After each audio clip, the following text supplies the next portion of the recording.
Local leaders are calling for change after a 17-year-old is arrested for a felony in school.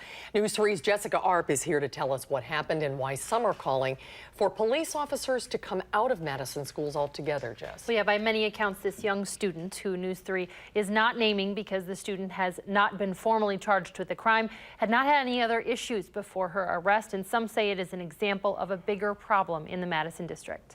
All power to the people.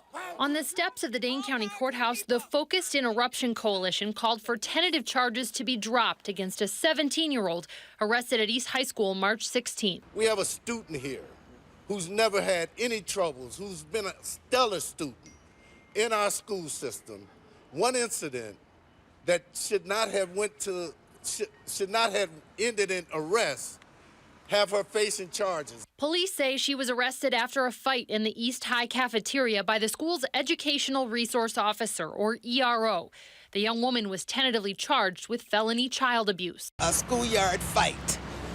This kind of incident should be handled by the school. The group is calling for her charges to be dropped, but also using the incident as a rallying cry to pull officers out of schools. They're there to enforce law. We don't need EROs in the schools to enforce law in our schools. If we need police, they can be called. The school district is currently studying how EROs are used. School board president James Howard says he does think they need to be better trained in handling school fights, including in the East case. I think school officials should have handled that situation, that it should not have been elevated to a city or some type of felony offense. Dane County District Attorney Ishmael Ozan says the 17-year-old will likely go to restorative court instead of being formally charged. That's not the right answer for this group. Restorative justice, in this case, is not an option. It's not an option. It's a plea bargain, and it's a cop-out for the system.